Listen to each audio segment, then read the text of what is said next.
Martha Jefferson stood motionless at the second-floor window of Monticello, her palm resting against the chill of the glass. Below her, on the narrow garden path that curved toward the slave quarters, she watched her husband walking beside a young enslaved woman whose abdomen had begun to swell beneath a plain cotton dress. Thomas did not touch the girl. He did not meet her eyes. Yet there was meaning in the space he kept between them, a deliberate, careful distance of exactly 3 feet. Martha knew because she had measured it in her mind over weeks of silent observation. That distance told her everything. For months, suspicion had followed her like a shadow. The way Sally Hemings now moved through the house was subdued but unmistakable confidence.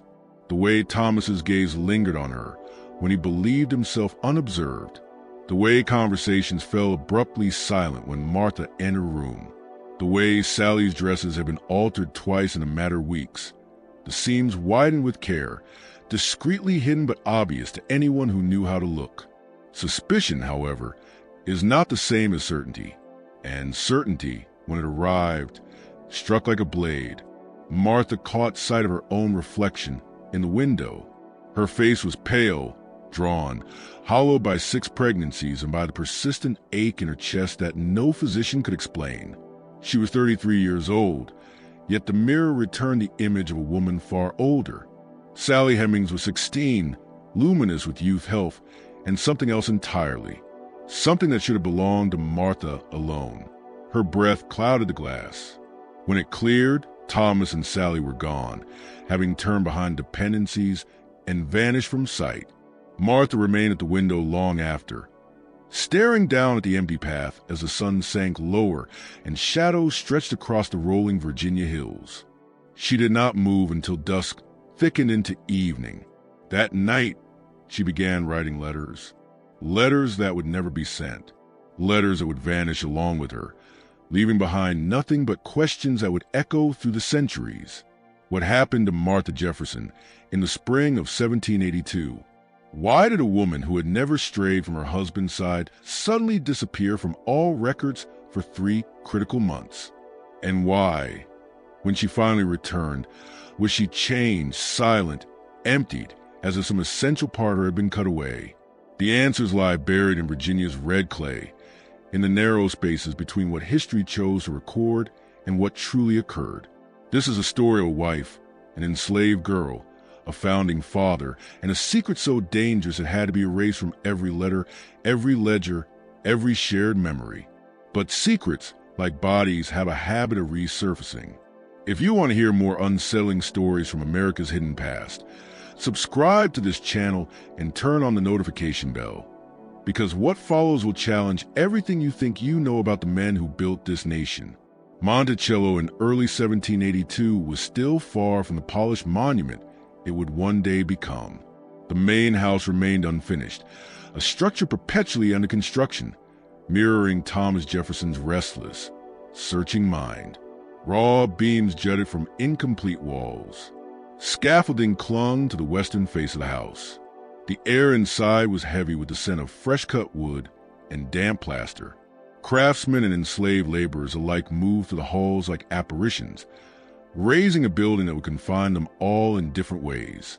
Thomas Jefferson, 38 years old at the time, had returned from his turbulent service as Virginia's wartime governor to find his home half-built and his wife steadily failing.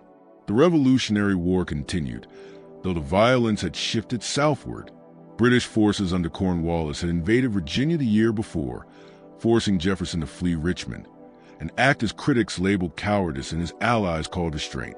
The ordeal had left him shaken and eager to withdraw into private life, into books, designs, and ideas that had always been his refuge. But there was nothing peaceful about private life at Monticello. Martha Wales Skelton Jefferson had married Thomas a decade earlier, in 1772. With her, she brought not only wealth, but also 135 enslaved people inherited from her father's estate. Among them was a Hemings family, Elizabeth Hemings and her children, including a daughter named Sally, who had been only an infant at the time. Long before Martha's marriage, whispers about the Hemings family had circulated through Virginia society.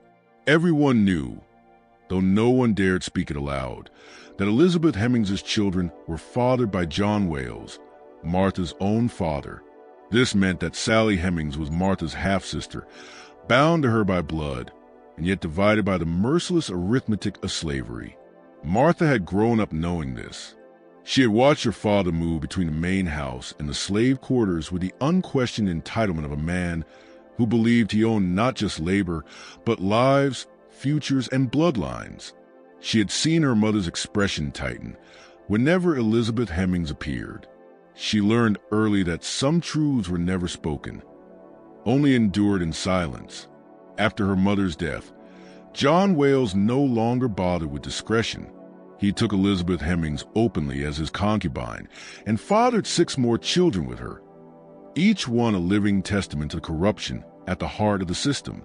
Martha, still barely a teenager, was forced to accept these half-siblings as property, to command them, to participate in the fiction that blood ceased to matter once it crossed the color line. She promised herself that her own marriage would be different, that Thomas, with his enlightened rhetoric about liberty and human dignity, would never repeat her father's sins. She was wrong. The plantation functioned with the ruthless efficiency typical of large Virginia estates. Nearly 200 enslaved people labored in the tobacco fields, the vegetable gardens, the nail factory, the weaving rooms, and the house itself. They raised the walls that confined them.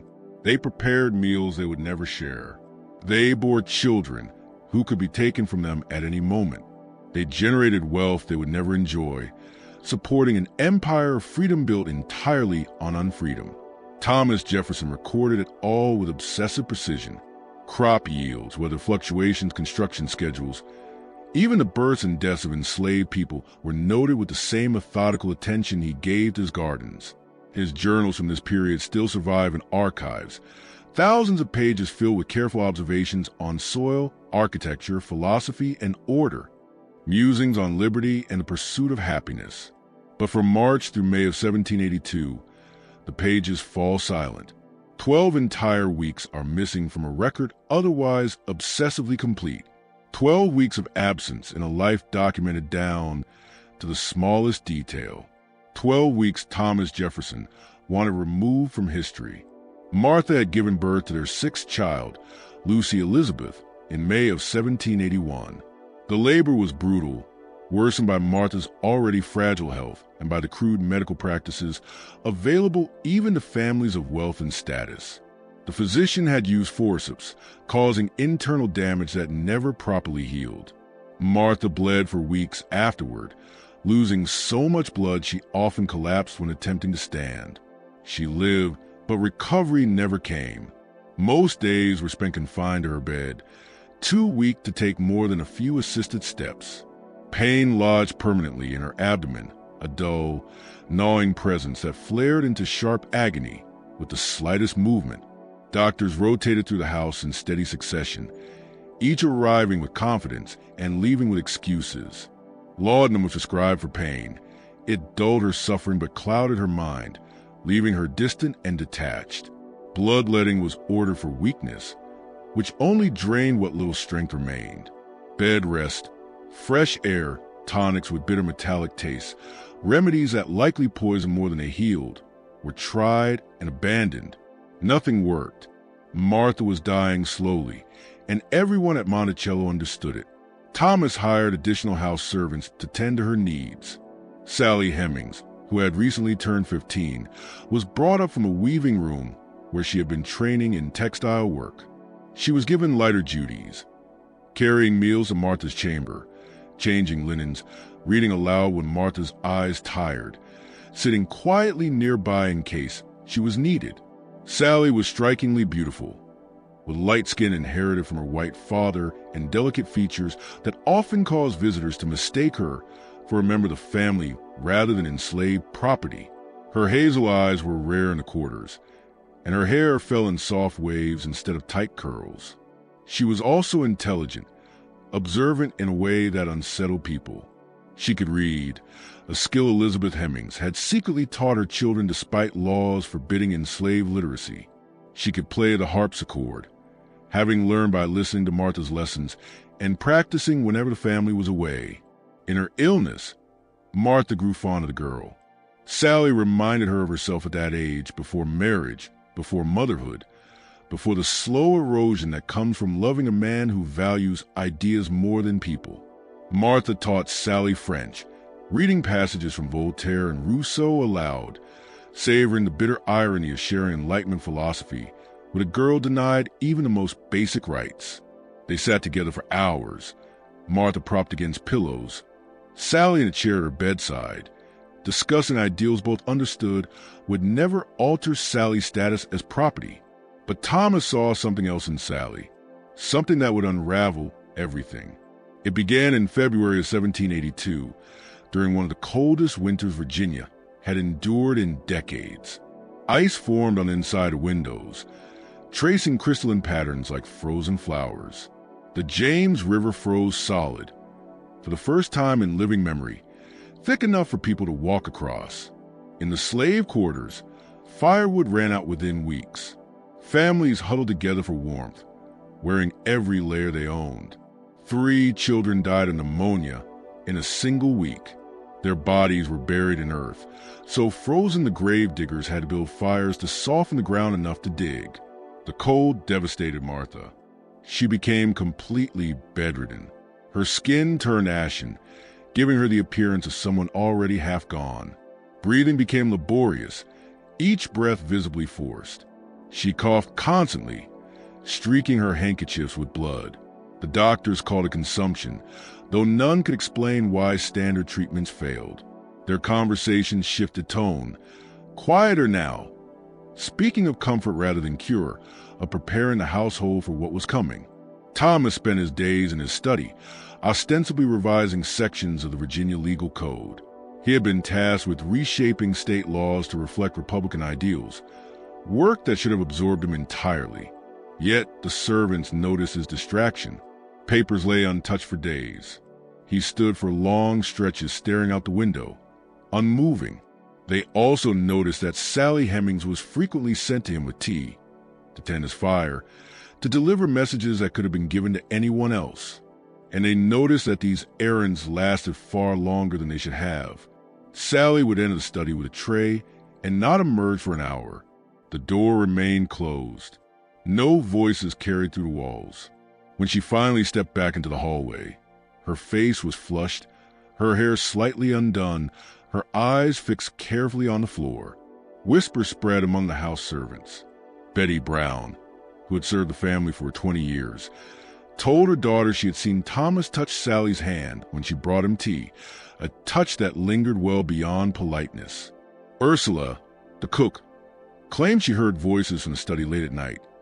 Thomas's low murmur and Sally's softer replies. Martin Hemings, Sally's brother and Thomas's personal servant, said nothing at all, but his jaw tightened whenever Sally's name was spoken. Martha noticed too. Even through the laudanum haze, she saw the way Thomas looked at Sally. She heard footsteps moving to the hall late at night, doors closing softly, conversations that stopped when she called out. She saw Sally wearing new dresses, cut from finer fabric than the other house servants received. She noticed Sally being excused from the hardest labor, granted small privileges that bred quiet resentment among the enslaved. And with a sick clarity that pierced the drug fog, Martha saw that Sally's body was changing. Her breasts had filled out. Her face carried a new glow. The seams of her dresses were being loosened at the waist. Sally Hemings was pregnant. In early March, Martha sent for her sister, Elizabeth Epps, summoning her to Monticello with an urgent message carried by a rider through freezing rain. Elizabeth arrived 2 days later to find Martha in an agitated state.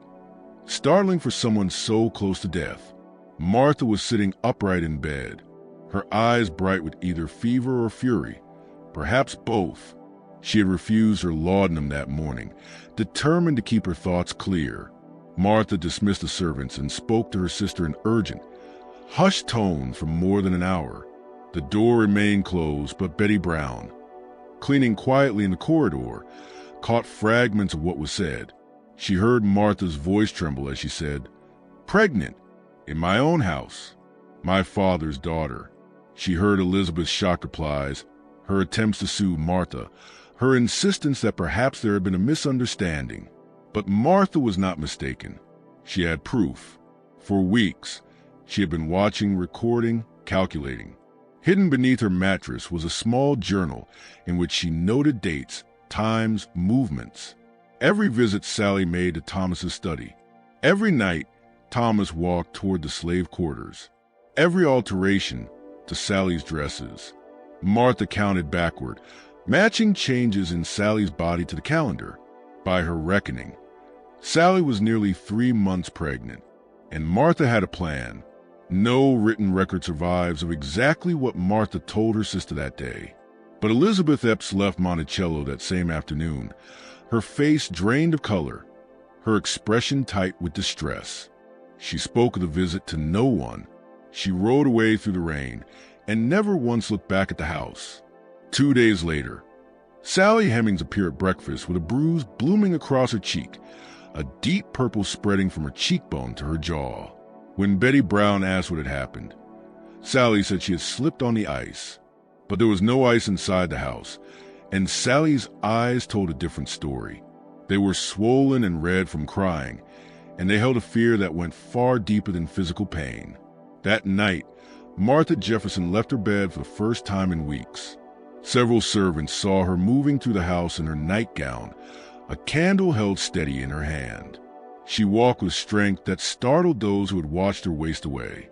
Her face was fixed in an expression of grim resolve. She went directly to Thomas's study. The door closed. Voices rose almost immediately. Martha's voice was sharp and piercing, cutting through the walls. Thomas's was lower, defensive, urging calm. The argument lasted more than an hour. Servants lingered in hallways, pretending to polish furniture or carry linens while straining to hear. They caught pieces of the exchange. My own house. My father's child. Everyone will know. You will destroy everything. Then came silence. A long, suffocating silence that felt worse than the shouting. When the door finally opened, Thomas stepped out alone. His face was carefully composed, blank of emotion, but his hands trembled visibly. He ordered all servants to retire to their quarters at once. His voice was cold, final, allowing no questions. The household dispersed, but many watched from doorways and windows as Thomas locked himself inside the study for the remainder of the night. A single candle burned in the window until dawn. By morning, Martha Jefferson was gone. At sunrise, Thomas assembled the household staff in the main hall. His face was drawn, his eyes reddened from lack of sleep, yet his voice remained steady. He announced that Martha's condition had worsened suddenly during the night, and that she had been taken to a specialist physician in Richmond. The journey, he said, had been necessary and urgent. She would be gone for several weeks, perhaps months. Until her return, the household was to function as usual. Her absence was not to be discussed with visitors. Any servant who spread rumors would face severe punishment. The servants stood silently. They did not ask questions, but they knew the story did not hold. First, Martha was far too ill to travel. Richmond lay more than 70 miles away over rough roads. Even in good weather, the journey took at least 3 days. In March, with roads churned into mud by rain and melting snow, it could take a week. The jolting of a carriage, exposure to cold and damp air, and lack of rest would almost certainly kill someone in Martha's condition. No doctor would advise such a journey. No husband who hoped for his wife's survival would permit it. Second, there had been no preparations, no trunks packed, no clothing removed from her wardrobe, no arrangements made for lodging or care, no messages sent ahead to alert a physician. Martha's room looked exactly as it had the night before, her dresses hanging neatly, her personal items still laid out on the dressing table. If she had left for an extended stay, she had taken nothing with her. Third, Thomas made no effort to visit her. He remained at Monticello, overseeing construction, managing the plantation, and spending an unusual amount of time near the slave quarters. He sent no letters to Richmond. received no updates from any doctor. He behaved like a man who knew precisely where his wife was and felt no urgency about her fate. Among the enslaved community at Monticello, explanations took shape. These stories were never written down. They were whispered late at night, passed from parent to child, preserved in the careful code enslaved people used to discuss dangerous truths. Oblique phrases, meaningful silences, stories about others that were really about the masters. They said Martha had uncovered the truth about Thomas and Sally. They said she confronted him with proof that could ruin him. A man who spoke endlessly of liberty while forcing himself upon an enslaved girl who was also his wife's half-sister. They said Thomas had been made to choose between his reputation and his wife, and they said he chose his reputation. But if Martha had not gone to Richmond, where had she been taken? And why had Thomas gone to such lengths to hide her location? The answer lay in a place that no longer appears on any map, a place deliberately erased from history, along with Martha herself. Roughly 30 miles west of Monticello, deep in the mountains that form Virginia's spine, there once stood a small settlement known as Shadwell Mills. Founded in the 1740s by Peter Jefferson, Thomas's father, it began as a commercial enterprise. The settlement consisted of a grist mill powered by a fast-moving creek, several outbuildings for storage and equipment, and a stone house set back from the road on a low rise. The house was solid, built for permanence, with thick fieldstone walls quarried locally and a slate roof designed to endure the brutal winters of the mountains. The house had originally been built to serve as a residence for the mill's overseer, but the enterprise never succeeded. The location was too isolated, too difficult to access, too far removed from established trade routes. By 1760, the mill had been abandoned. The outbuildings deteriorated year by year, roofs collapsing, beams rotting. The stone house remained standing, empty and silent, slowly reclaimed by the surrounding forest. Thomas Jefferson inherited the property after his father's death, but he almost never visited it. The house sat deep in the woods, reachable only by a narrow, winding path that often became impassable in winter and early spring. There were no neighboring farms within 5 miles. The nearest town required a 2-day ride. It was the sort of place where a person could vanish entirely, where screams would be absorbed by the trees, where nothing that happened behind thick stone walls would ever reach the outside world. In March of 1782, smoke rose from the chimney of the stone house for the first time in years.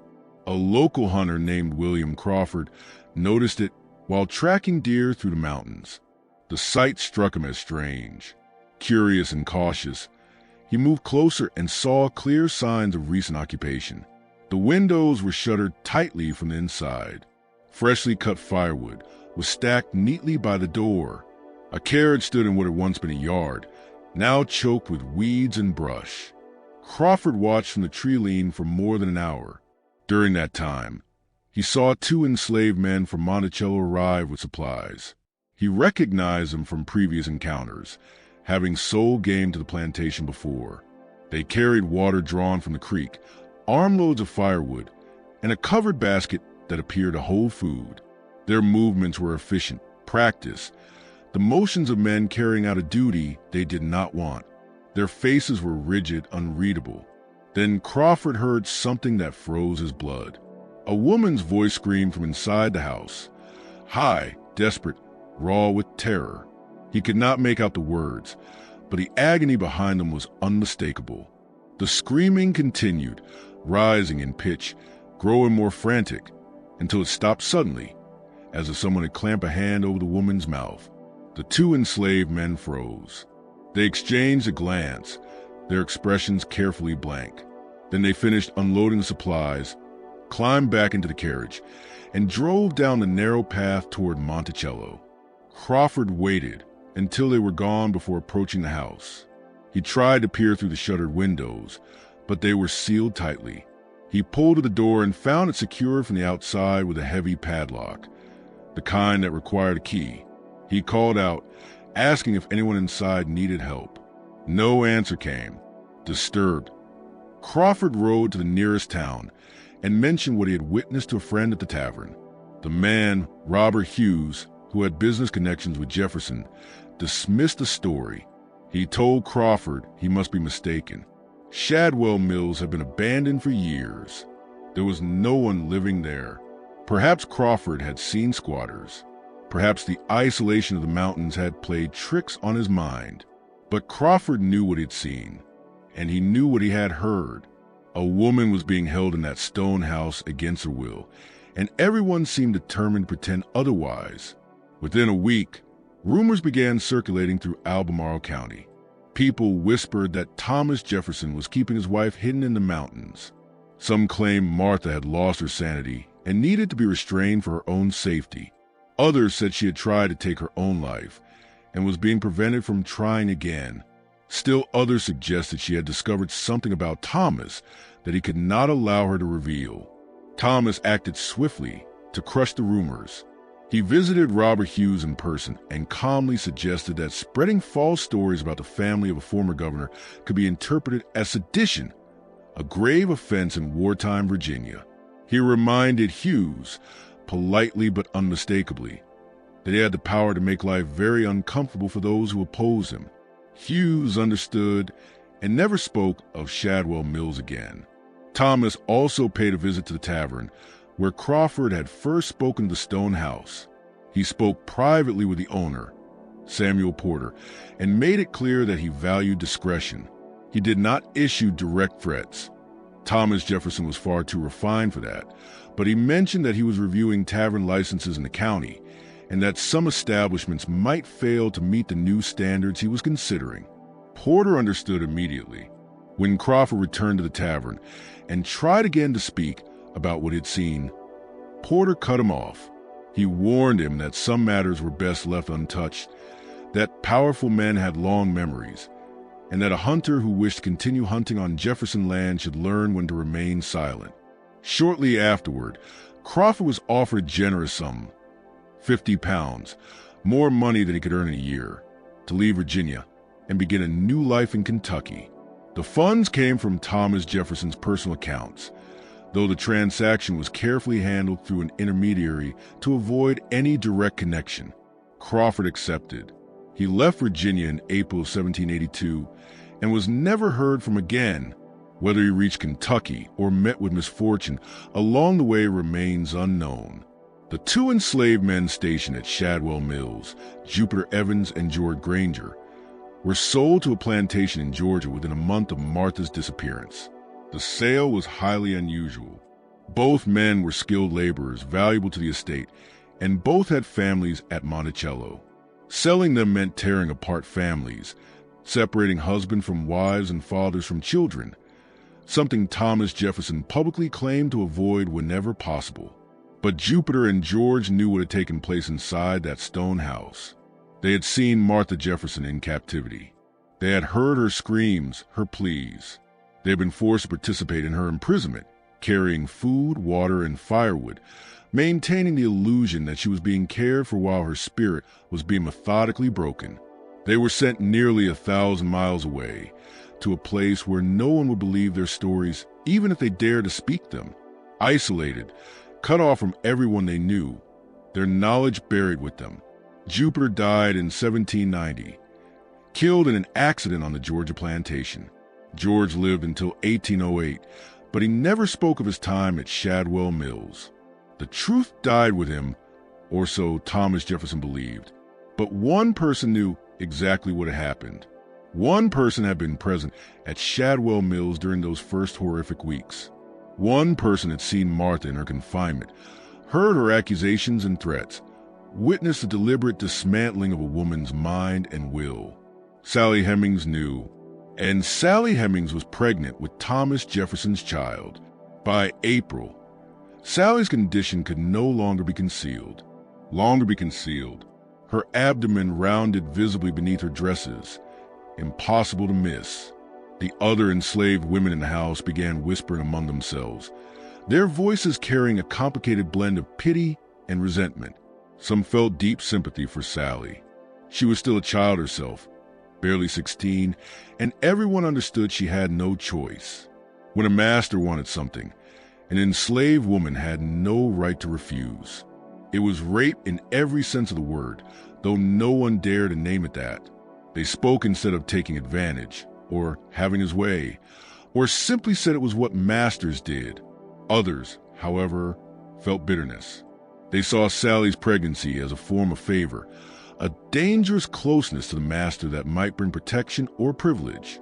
Sally had already been moved to better quarters, excused from hard labor, given finer clothing. Now she carried the master's child, and that child might not be treated like the others born into bondage.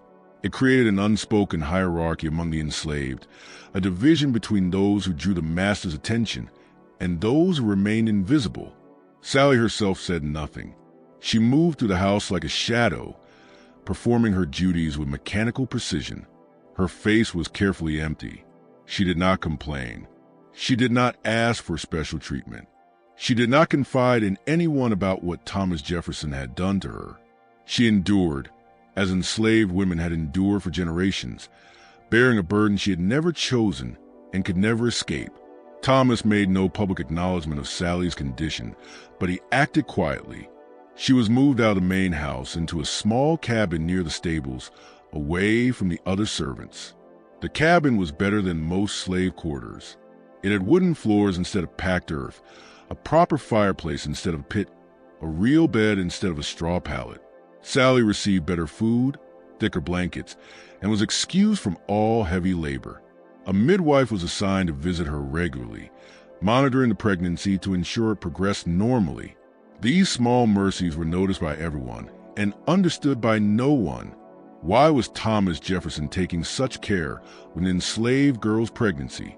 He had never shown such concern for the dozens of other enslaved women who had given birth at Monticello over the years. Their pregnancies were recorded in his farm book with the same detached attention he gave to livestock breeding. Dates, outcomes, survival. Nothing more. But Sally was different. She was being treated with the care usually reserved for family. The whispers grew louder. Speculation spread openly about the baby's father. Some said it was Thomas Jefferson himself, pointing to the special treatment as proof. Others insisted that was impossible, that a man of Jefferson's stature would never lower himself so far, and claimed Sally must have been involved with one of the enslaved men, and that Jefferson was merely being charitable. But the enslaved community knew better. They had seen Thomas visiting Sally's cabin late at night. They had seen the way his eyes followed her, the way his hand lingered on hers when he thought no one noticed. They had heard Sally crying after his visits. Soft, broken sobs she tried to smother, so no one would hear. They knew exactly what was happening, and they knew there was nothing they could do to stop it. In late April, a letter arrived at Monticello from Martha's sister, Elizabeth Epps. The tone was formal, cold, nothing like Elizabeth's usual warmth. She demanded to see her sister. She wrote that she had contacted a physician in Richmond Thomas claimed was treating Martha and had received no response. She had written to several other doctors in the city, asking if any were caring for Martha Jefferson. All replied that they had no such patient. Elizabeth threatened to come to Monticello herself, to search for Martha, to involve other family members, even to make inquiries with the Virginia government about her sister's whereabouts. Thomas replied at once. His letter, preserved in the Epps family papers, was a masterwork of evasion and subtle menace. He assured Elizabeth that Martha was receiving excellent care, that her condition was slowly improving, that she would return home as soon as she was strong enough to travel. He urged Elizabeth to be patient, to trust him, to understand that Martha required complete rest and isolation to recover. Any disturbance, any visitors, any emotional strain, he warned, could undo her progress or even cost her life. Almost casually, he added that he had recently revised his will. He mentioned that he had made generous provisions for Elizabeth and her children, ensuring their financial security should anything happen to him. He hoped she would find the arrangement satisfactory. He enclosed copies of the relevant passages, clearly outlining the sum she stood to inherit. The message was unmistakable. Silence could be rewarded. Interference would come at a price. Elizabeth did not travel to Monticello. But she did not stop asking questions. She wrote to friends in Richmond, to physicians, to anyone who might know where Martha was. She was cautious, diplomatic, never accusing Thomas outright. Still, her persistence was dangerous. She was creating a record, a trail of concern that could be used against Thomas if Martha never returned, or returned in a condition that demanded explanation. Thomas needed Martha to reappear. But the woman imprisoned in the stone house at Shadwell Mills was no longer capable of playing the role of Virginia's First Lady. The enslaved women sent in rotation to care for Martha in her isolation brought back disturbing reports. Each stayed only a few days before being replaced, and each returned to Monticello shaken. Late at night in the quarters, they whispered to one another, sharing what they had seen in voices barely audible. Martha had stopped eating. She would take a few bites of food and then push the plate away, insisting it was poisoned. She had lost so much weight her bones protruded sharply beneath her skin. Her once thick hair was falling out in clumps, some of it torn out by her own hands, leaving raw, bald patches on her scalp. She spent hours staring at the stone walls, unmoving, unresponsive. At times, she would suddenly erupt into frantic speech, rapid, tangled streams of words that made little sense. Fragments of prayers mixed with accusations, pleas for mercy colliding with threats. She spoke of Sally, of the baby, of betrayal and revenge. She spoke of her father, of the Hemings family, of the rot at the heart of the system that governed all their lives. And she had scratched words into the stone walls with her fingernails. The women who saw the marks recoiled in horror. Some were Bible verses about adultery and punishment. Others were accusations against Thomas, naming him a hypocrite and a liar. Some markings were threats, vows of revenge Martha would never be able to carry out. And some were nothing but raw pleas, scratched over and over again into the stone. Please let me out. Please let me out. I'll be good. I'll be quiet. Just let me out. Her fingernails were split and bloody from clawing at the walls. The women tried to bandage her hands, but Martha tore the wrappings away and returned to scratching again and again, as if she believed she could rip her way through solid stone by sheer force of will. A doctor was summoned to examine her, not a physician from Richmond, but a discreet man from Staunton named Dr. William Carr, known for treating difficult cases and, more importantly, for keeping his mouth shut. Dr. Carr spent an hour alone with Martha and emerged visibly shaken. He told Thomas that Martha was suffering from severe melancholia, possibly complicated by what he called brain fever. Her mind, he said, had likely been damaged, perhaps permanently, by the combination of physical illness, emotional shock, and prolonged isolation. Dr. Carr recommended continued confinement, laudanum for agitation, and prayer. He said Martha might recover with time, or she might not. He warned that returning her to society in her current state would be disastrous. She would make wild accusations. She would behave unpredictably. She would humiliate the family. Better, he advised, to keep her isolated until she either improved or died. He did not recommend returning her to her relatives.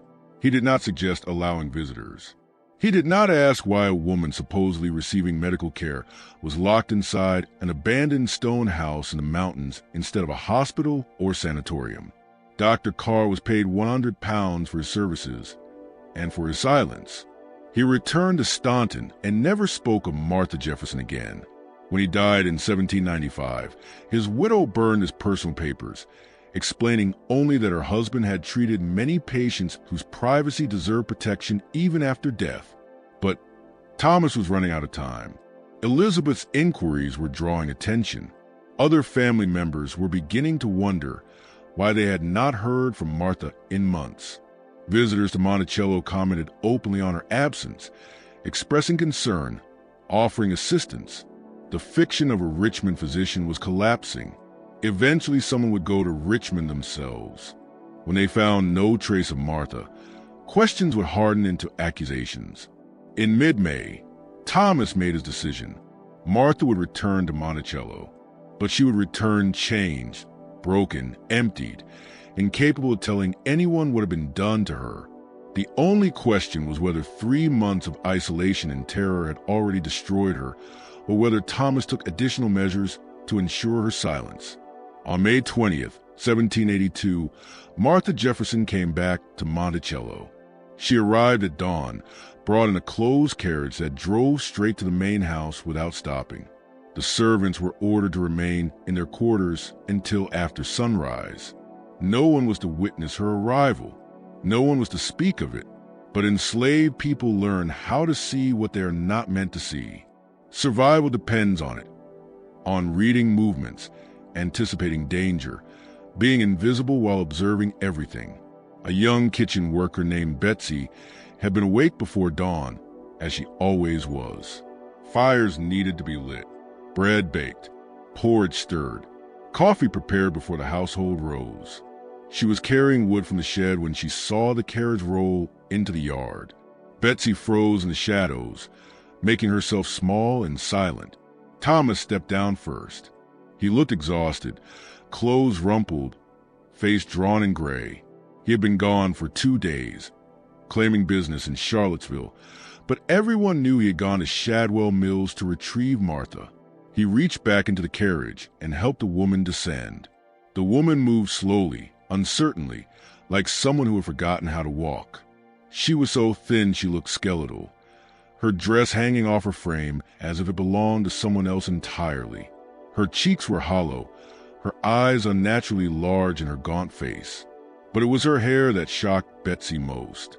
Martha Jefferson's hair had once been thick and dark, something she took pride in. Now it was streaked heavily with white, as though she had aged decades in mere months. It was brittle and sparse, with bald patches where it had fallen out entirely, exposing her scalp. Thomas wrapped an arm around her waist, nearly carrying her up the steps. The woman, Martha, though she barely resembled herself, did not speak. She did not look around. She moved like a marionette, following Thomas's guidance, her eyes fixed on nothing. Betsy would later say, many years later, when she was an old woman, when Thomas Jefferson was long dead, and she had nothing left to fear, that the woman who returned to Monticello was not the same woman who had left. She said it was as if Martha's soul had been removed and something hollow had been placed inside her body, something that wore Martha's face but was no longer truly her. Martha was installed in her former bedroom on the 2nd floor, but the room had been altered. Locks had been fitted to the windows from the outside. The door now bore a new lock as well, one that could only be opened with a key Thomas kept on his person at all times. The furniture had been reduced to essentials: a bed, a chair, a small table. Nothing that could be broken into sharp edges. Nothing that could be used as a weapon. A nurse was hired to care for her. Her name was Mrs. Abigail Randolph, a severe woman from Charlottesville with experience handling difficult patients. She had previously worked in a private asylum in Philadelphia and brought with her the methods practiced in such institutions: restraints for violence, sedatives for agitation, isolation for those who could not be controlled.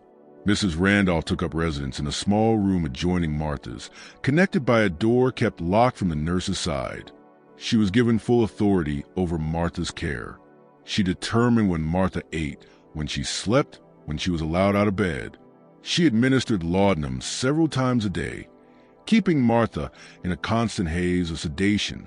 She kept meticulous records of Martha's condition, recording every episode of agitation, every refusal to eat, every statement deemed improper. These records still exist in the Randolph family papers, and they are deeply unsettling to read. Mrs. Randolph described Martha as violently disturbed, prone to uncontrollable weeping, making wild accusations against her husband, and requiring constant supervision to prevent harm to herself. She noted that Martha frequently refused food, insisting it was poisoned.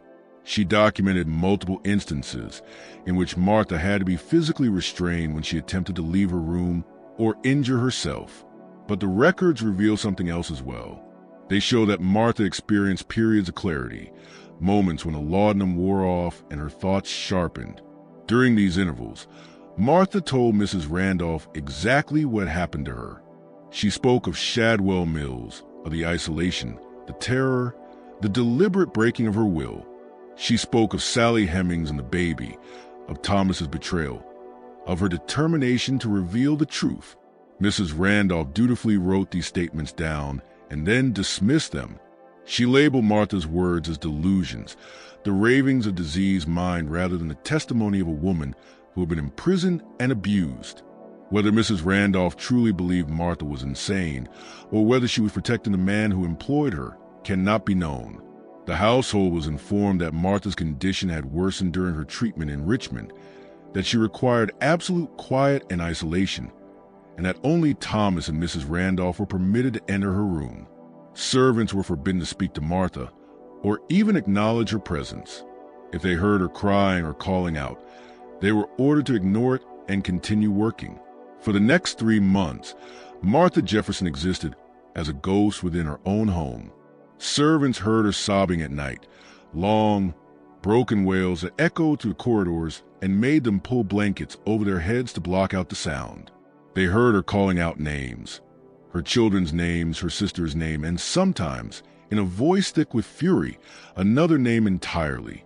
Sally Hemings, I know you can hear me. I know what you did. I know what he did. Everyone will know. I'll make sure everyone knows. Every evening, Thomas went to Martha's room. The servants could hear him through the locked door, reading in a low, measured voice, trying to soothe her. He read from the Bible, from philosophy, from poetry. He spoke of their children, of their life together, of his devotion to her. He tried to reach whatever remained of the woman he had married. But they also heard Martha's replies, accusation, curses, desperate questions Thomas never truly answered. Why did you send me away?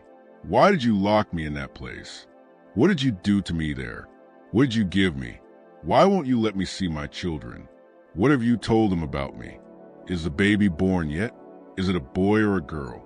Does it look like you? Everyone will know. I'll tell everyone. You can't keep me locked up forever. Thomas's responses never changed. He told her she was ill, that she needed rest, that she was confused and speaking nonsense. He told her she would recover, that everything would be fine, that he loved her, that he had always loved her, and that everything he had done was for her own good and for protection of their family. Martha did not believe him, and she never stopped trying to escape. Martha's children were not allowed to see her after her return. Patsy, 9 years old, and little Polly, only 3, were told their mother was too sick to receive visitors. They were sent away to stay with relatives, Patsy with her Aunt Elizabeth Epps, Polly with another branch of the family. They would never see their mother again. Patsy wrote letters to Martha, childish notes filled with affection and hope for her recovery. These letters were given to Thomas, who promised to read them aloud to Martha. Whether he ever did is unknown. The letters survive in the Jefferson family papers. There are no replies from Martha, no messages of love, no reassurances, only silence. In July, Sally Hemings went into labor. The birth was long and brutal, lasting nearly 2 days. Sally was attended by Grace, the plantation midwife, an elderly enslaved woman who had delivered dozens of babies at Monticello over the years. Grace had delivered Martha's children. She had delivered Sally's mother's children. She had watched generations born into bondage and learned long ago to keep her thoughts to herself. But what she witnessed during Sally's labor shook even her. The baby was born healthy and strong, a boy with light skin and delicate features. It was a child's face that made Grace pause. The shape of the nose, the set of the eyes, the way the hair grew along the temples, all of it was unmistakable. The resemblance was not vague or coincidental. The baby looked like Thomas Jefferson. Grace said nothing. She cleaned the child, wrapped him carefully, and placed him in Sally's arms. Sally gazed down at her son with an expression difficult to name. Love, certainly, but also fear and resignation. This child would forever embody what had been done to her. This child would bind her to Thomas Jefferson for the rest of her life. Sally named the boy Thomas, though everyone called him Tom. He was healthy, Sally recovered quickly, her youth allowing her body to rebound from the trauma of childbirth. Thomas visited the cabin once. The day after birth, he stayed less than 5 minutes. He looked at the baby, said nothing, and left. He never held his son. He never acknowledged him publicly, but he made arrangements. Sally and the child were moved into a better cabin, one with 2 rooms instead of one, with wooden floors, a proper fireplace, and real glass windows instead of shutters. Sally was given a small monthly allowance, coins in her hand, something unheard of for an enslaved woman. She received better food, better clothing, better treatment in every respect. And it was quietly understood, though never written down, never spoken aloud, stated that Sally's children would never be sold, would never be separated from her, and would be treated differently from the other enslaved children at Monticello. These were not acts of kindness. They were payments, compensation for silence, a transaction between a man who held absolute power and a woman who had none. Because Sally knew what had happened to Martha. Sally had been at Shadwell Mills during those first horrifying weeks of Martha's captivity. She had been forced to serve her, bringing food and water, cleaning the room, listening to the ravings and the sobbing and the whispered pleas. And she had heard things no one else had heard. Confessions, threats, promises of revenge murmured during Martha's moments of clarity. Plans that terrified Sally, because she knew Martha was capable of carrying them out even in her shattered state. Martha knew about the pregnancy. Martha knew the child was Thomas's. And Martha had sworn that she would make them both pay. She told Sally she would expose everything. She promised to destroy Thomas's reputation, even if it cost her own life. Sally was terrified. She had no power to protect herself or her baby. She was entirely dependent on Thomas's favor, and she knew that favor could vanish without warning. She had seen what Thomas did to Martha once Martha became inconvenient. What would he do to Sally if she became a threat? So Sally stayed silent. She accepted the better cabin, the small allowance, the promises made about her children. She played the role expected of her, the grateful enslaved woman, the compliant mistress, the one who had no complaints. She buried her fear, her anger, and her knowledge deep inside herself, where no one could reach it. But she never forgot, and she never forgave. On September 6, 1782, Martha Jefferson died. The official cause of death was listed as complications from childbirth. The delivery of Lucy Elizabeth 15 months earlier, it was said, had weakened her beyond recovery, and she had finally succumbed to a long decline. But the timing raised questions. Martha had survived for months in a condition that worsened steadily, clinging to life with a stubbornness that surprised everyone. Why did she die precisely then? Just as her sister Elizabeth was preparing another visit to Monticello. Just as questions about Martha's condition were becoming impossible to deflect. Just as the fiction surrounding her illness was collapsing. The enslaved women who prepared Martha's body for burial noticed things that unsettled them deeply. They spoke of these observations only among themselves, never beyond the enslaved community. They understood the danger of voicing suspicion about a master's behavior. Betty Brown, who had served Martha for years, helped wash and dress the body. She noticed bruises on Martha's arms, dark, purpling marks that looked like fingerprints, as though someone had restrained her with force. She noticed a bitter, chemical odor on Martha's breath, unlike the familiar scent of laudanum. And she saw that Martha's face was frozen not in peaceful repose, but in something close to terror, eyes wide, mouth slightly open, as if she had died mid-scream. Grace, the midwife, was summoned to examine the body. She had witnessed countless deaths over her long life and knew what to look for. After examining Martha, she pulled Thomas aside and spoke to him in a low voice no one else could hear. What she said was never written down, but Thomas's reaction was. Witnesses saw him go pale. He staggered, nearly losing his balance, and had to sit down. His hands shook uncontrollably. He looked like a man confronted with something he could not deny. Grace was dismissed immediately and sent back to quarters with strict instructions not to speak of what she had seen. Thomas ordered that Martha be buried within 24 hours, before the body could deteriorate further in the September heat. This was highly unusual. Wealthy families typically kept the body for days, allowing relatives to arrive, holding viewings and formal services, observing proper mourning rituals. But Thomas insisted on haste, citing the heat, Martha's condition, and the need to spare the family additional suffering. The funeral was small and rushed. A handful of family members, a few close friends, a minister who read scripture in a perfunctory tone. The coffin remained closed. Thomas said Martha's appearance would be too distressing for anyone to see. No one was allowed a final viewing. Elizabeth Epps arrived just as the coffin was being lowered into the ground. She had ridden hard from her home, having received word of Martha's death only the day before. She was furious. Furious that she had not been notified sooner. Furious that she had been denied a chance to say goodbye. Furious at the indecent speed with which her sister was being buried. She demanded to see Martha's body one last time. She wanted to look at her sister's face, to confirm that Martha was truly dead and not merely hidden away yet again. Thomas refused. He said the coffin had already been sealed. He said Martha's body was not fit to be viewed. He said it would only traumatize Elizabeth further. He asked her to trust him. He insisted everything had been handled properly. They argued beside the open grave, voices rising as the other mourners watched in tense silence. Elizabeth accused Thomas of concealing something. Thomas accused Elizabeth of hysteria brought on by grief. The exchange grew sharp, dangerous, on the verge of becoming a public scandal. Then Thomas played his final card.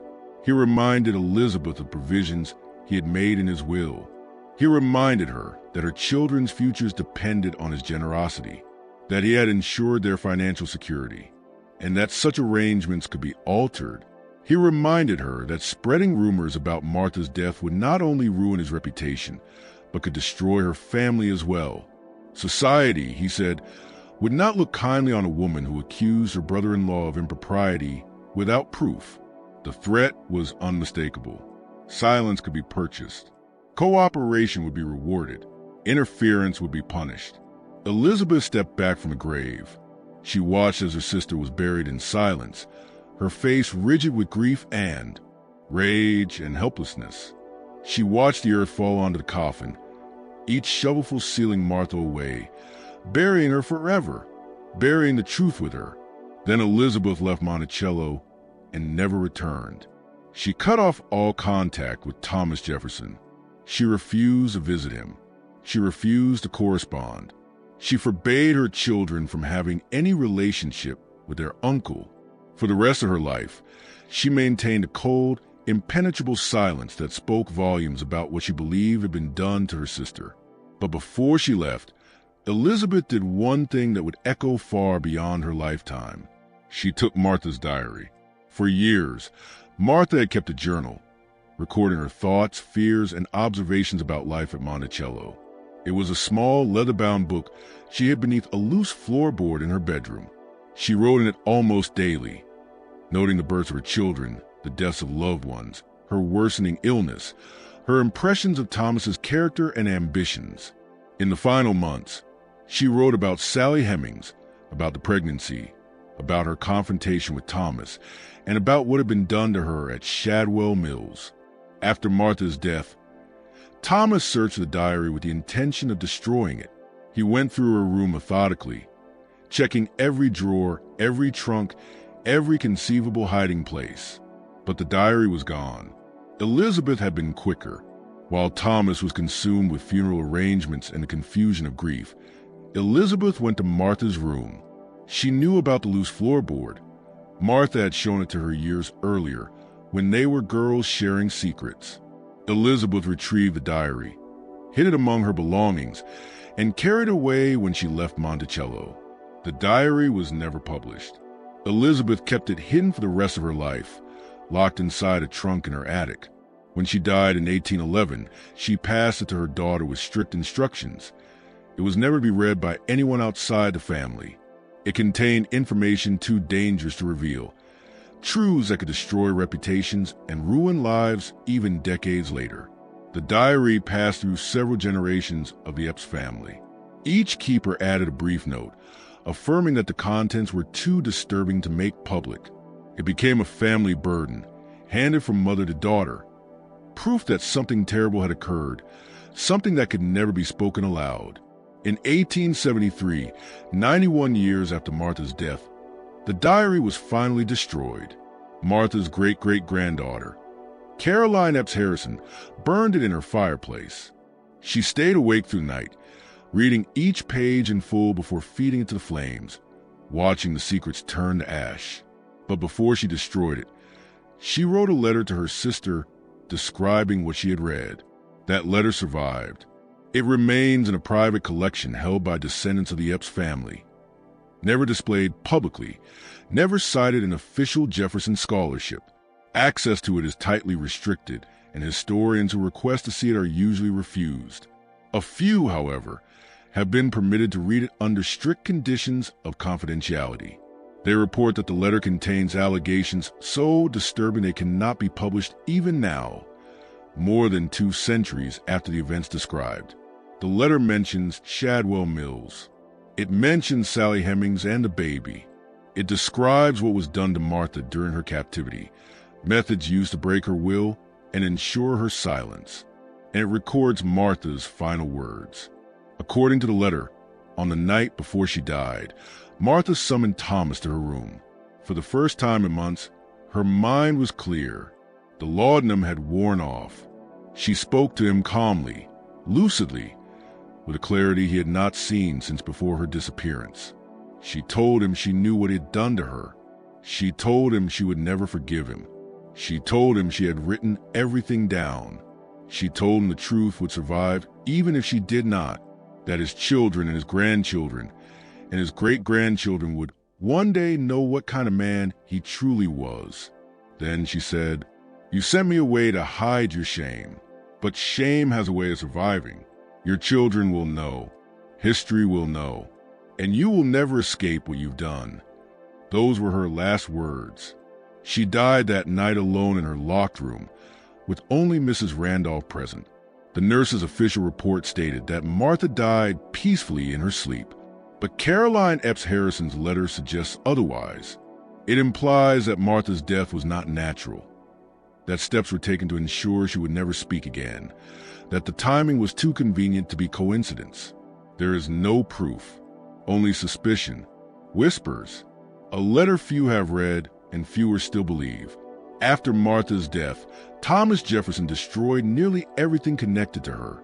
He burned her letters, hundreds of them, correspondence with family and friends spanning years.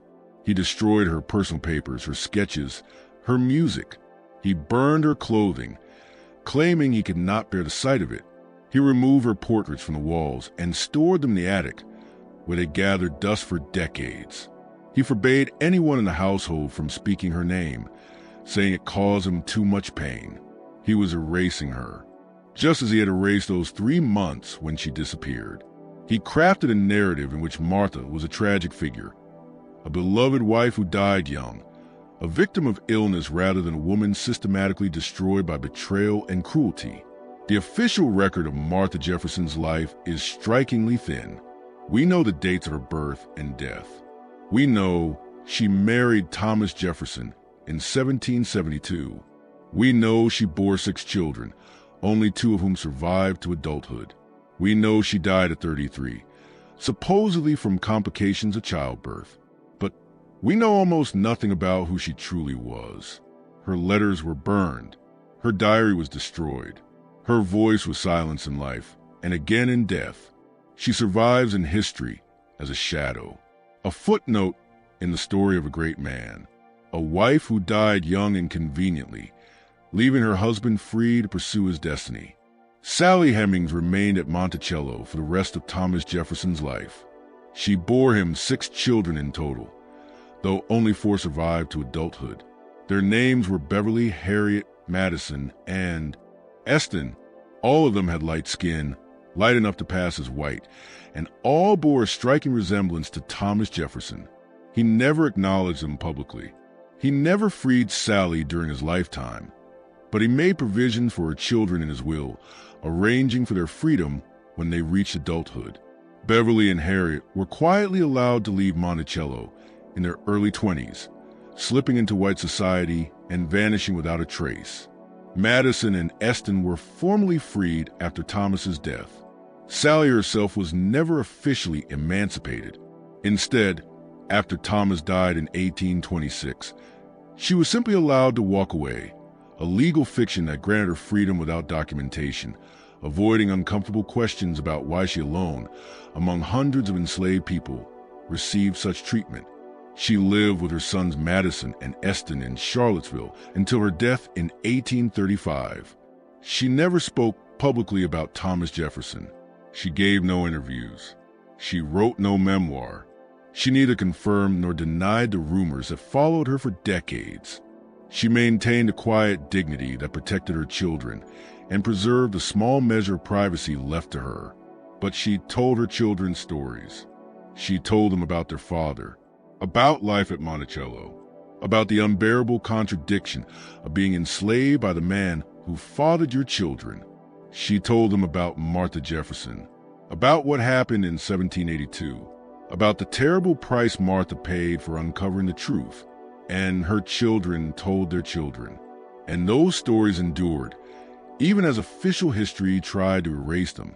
For generations, the Hemings descendants maintained that they were descended from Thomas Jefferson, that Sally Hemings had been his concubine, that the relationship began when Sally was still a teenager and continued for years. For 2 centuries, historians dismissed these claims. Jefferson scholars called them impossible. They insisted that a man of Jefferson's stature would never behave in such a way.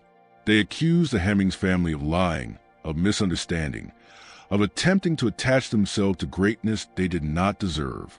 Then, in 1998, DNA testing proved what the Hemings family had said all along. Thomas Jefferson had fathered at least one of Sally Hemings' children, and almost certainly more. The genetic evidence was irrefutable. The official history was wrong. The family stories were right. The stone house at Shadwell Mills burned down in 1790, 8 years after Martha's death. The fire was officially ruled accidental, a lightning strike during a summer storm. According to reports, the house was completely destroyed. The roof collapsed. The stone walls cracked from the heat. Everything inside was reduced to ash. But the timing was suspicious. The fire occurred just days after a former Monticello servant had been seen in the area asking questions about the property. His name was Peter Fawcett. He had been sold away from Monticello years earlier and had recently returned to Virginia. He was trying to piece together what had happened to Martha Jefferson.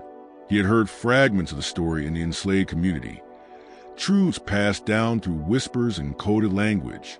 He went to Shadwell Mills to see the place himself, to search for evidence, to speak with anyone who remembered 1782. Local residents saw him asking about the stone house, asking who had lived there, asking what had happened. 3 days later, the house burned. Peter Fawcett disappeared. His body was never found. His family never heard from him again.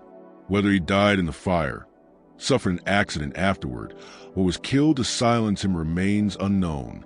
What is certain is that the fire erased whatever physical evidence remained at Shadwell Mills. The scratches Martha carved into the walls with her fingernails, the locks on the doors and windows, any trace of the 3 months she spent imprisoned there, all of it turned to ash. After the fire, the property was abandoned. The ruins were left to the forest. Within a generation, few people remembered Shadwell Mills had ever existed. It vanished from maps, from records, from memory. Another piece of evidence erased. Another chapter buried. Thomas Jefferson went on to become the 3rd president of the United States, serving from 1801 to 1809. He wrote eloquently about liberty and equality, while owning more than 600 human beings during his lifetime. He condemned slavery in theory while fathering children with an enslaved woman who had no legal right to refuse him. He championed education and enlightenment while systematically destroying evidence of his own actions. He lived to be 83 years old, dying on July 4, 1826, exactly 50 years after the signing of the Declaration of Independence. His death was celebrated nationwide. He was mourned as a founding father, a philosopher, a president, a visionary who shaped American ideals. Eulogies praise his intellect, his principles, his legacy. No one mentioned Martha. No one mentioned Sally. No one mentioned the 3 months in 1782 when a woman disappeared and returned broken. No one mentioned the stone house in the mountains where unspeakable things happened. No one mentioned the diary that was hidden, then burned. No one mentioned the truth, so carefully buried. Thomas Jefferson took his secrets to the grave, and for 200 years, those secrets remain hidden. But secrets do not die as easily as people. They linger in the gaps between official records. They survive in family stories, in whispered rumors, in letters read once and hidden away. They persist in DNA that bind descendants across centuries. They surface in silences historians cannot explain, in documents destroyed, in voices deliberately erased. Martha Jefferson vanished for 3 months in 1782. The official record claimed she was receiving medical care in Richmond. That record is a lie, one carefully constructed by a man who understood that history belongs to those who control the narrative. The truth is darker and far more human. Martha discovered her husband's relationship with an enslaved girl who was also her own half-sister by blood. She confronted him, and for that, she paid a price that history was never meant to remember. Half-sister, she confronted him with proof of Sally's pregnancy. And Thomas, faced with a choice between his wife and his reputation, chose to remove Martha from society until she could be reduced to silence. What happened inside that stone house during those 3 months? What methods were used to transform a strong-willed, intelligent woman into the hollow figure who returned to Monticello? Did Thomas visit her there? Did he try to explain, to justify, to apologize? Or did he simply abandon her to isolation until her mind finally fractured under the combined weight of betrayal and imprisonment? We will never know for certain. The people who could have answered these questions are long dead. The records that might have revealed the truth were deliberately destroyed. The stone house burned. The diary burned. Witnesses were sold away, silenced, or disappeared. Every trace was erased with care. Every voice that might have spoken was suppressed. But we know this. Martha Jefferson died at 33. Her body ruined, her mind shattered, her story erased. Sally Hemings lived to 62, bearing the children of the man who imprisoned her mistress, carrying secrets she would never fully reveal. And Thomas Jefferson lived to 83, honored, celebrated, his reputation preserved. History remembers him as the author of the Declaration of Independence, the champion of liberty, the philosopher-president who shaped America's ideals. His face is carved into Mount Rushmore. His memorial stands in Washington, D.C. His words are quoted whenever American values and democratic principles are discussed.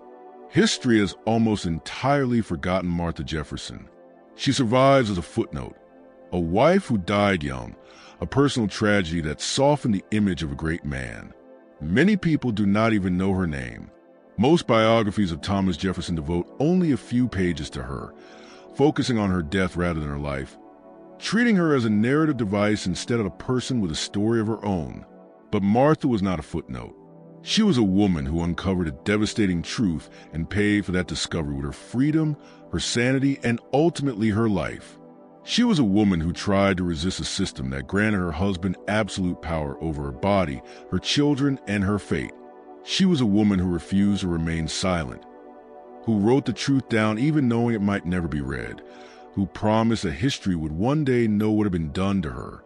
She did not vanish into death.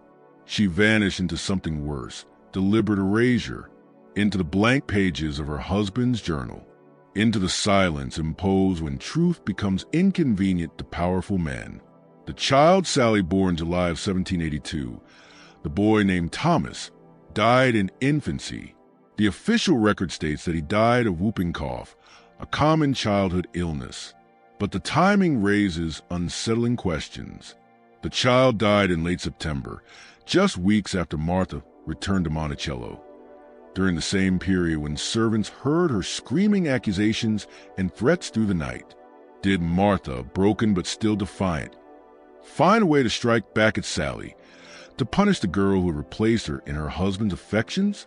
Did she use the last fragments of power she possessed to harm the living symbol of her betrayal? Or did Thomas remove the most visible evidence of his crime, sacrificing his own child to protect his reputation, to erase proof of his relationship with Sally? We do not know. We cannot know. Those who might have answered chose silence. They chose survival. They chose to bury the truth so deeply that it would take centuries to uncover even fragments of it. But the questions remain. They echo through the halls of Monticello, through history books that tell only part of the story, through DNA evidence that, in 1998, finally confirmed what Sally Hemings' descendants have been saying for 200 years. Thomas Jefferson fathered children with an enslaved woman. He used his power to control her, to silence her, to ensure she could never tell the full truth. He used that same power against his wife, to imprison her, to break her, to destroy her when she threatened to expose him. And before Sally, there was Martha. Martha, who knew, Martha who confronted him, Martha who vanished for 3 months and returned as a shell of herself, Martha who died under suspicious circumstances precisely when her continued existence became inconvenient, Martha who was erased from history as thoroughly as if she had never lived. The red clay of Virginia holds many secrets. The foundations of Monticello were built by enslaved hands, and those same hands buried truths never meant to surface. The house still stands today as a monument to Thomas Jefferson's genius, a UNESCO World Heritage Site visited by hundreds of thousands each year. Tour guides speak of Jefferson's architectural brilliance, his intellect, his contributions to American democracy. They now briefly mention Sally Hemings, acknowledging a relationship denied for generations. They speak of complexity, contradiction, of a man who wrote about freedom while owning slaves. They present it as a historical puzzle, a philosophical dilemma, an interesting complication in the story of a great man. But they do not speak of Martha. They do not speak of the 3 months she vanished. They do not speak of the stone house in the mountains where she was held captive. They do not speak of the diary that was hidden, then burned. They do not speak of the suspicious circumstances of her death. They do not speak of the systematic erasure of her voice. Because Martha's story is not a footnote. It is not a puzzle or a dilemma or a curiosity. It is a crime. It is the story of a woman in prison, psychologically destroyed, and possibly murdered by her husband because she threatened to expose his secrets. It is the story of power used to silence truth, of history rewritten to protect the guilty, of a woman's voice stolen and her life erased. But erasure is never complete. There are always traces, fragments, whispers, the blank pages in Jefferson's journal, the letters that were destroyed but whose absence is recorded, the family stories passed down in secret, the DNA evidence that proved the official history wrong. The truth survives, not whole, not clean, but enough to remind us that history is not what we are taught, but what was allowed to remain. Letter describing Martha's diary, hidden away in a private collection, read by only a handful of people, but confirming that the truth had been written down, even if it was later destroyed. Martha Jefferson vanished in the spring of 1782. She returned 3 months later as a shattered version of herself. She died 6 months after that, her secrets seemingly dying with her, or so Thomas Jefferson believed. But secrets, like bodies, have a way of resurfacing. Truth has a persistence that outlives the people who try to bury it. Now, more than 2 centuries later, we can finally begin to assemble what happened to Martha Jefferson. We can see the gaps in the historical record and recognize that they were created deliberately. We can read between the lines of official documents and understand what they were meant to conceal. We can listen to stories dismissed for generations and recognize them as testimony rather than rumor. We can examine the DNA evidence and see that it confirms not only Jefferson's relationship with Sally Hemings, but the entire structure of power and abuse that made such a relationship possible. And we can remember Martha, not as a footnote in Thomas Jefferson's life, but as a woman with a life of her own, a woman who loved, suffered, and resisted in the only ways available to her, a woman destroyed by the man who claimed to love her, erased by the man who wrote about liberty, silenced by the man who spoke of the right to humanity. This is her story. This is what happened when a wife uncovered her husband's betrayal and dared confront him. This is what happened when a woman threatened the reputation of a powerful man. This is what happened when truth became inconvenient and had to be buried. This is the story Thomas Jefferson tried to erase. But it survived in fragments, in whispers, in absences. It survived in unanswered questions, in destroyed documents, in family histories dismissed as lies, and in DNA evidence that ultimately proved them true. Now you know. Now you know what happened to Martha Jefferson in 1782. Now you know why she vanished for 3 months. Now you know why she returned broken. Now you know why she died under suspicious circumstances. Now you know why her story was erased from history. And now you know the truth Thomas Jefferson spent the rest of his life trying to hide.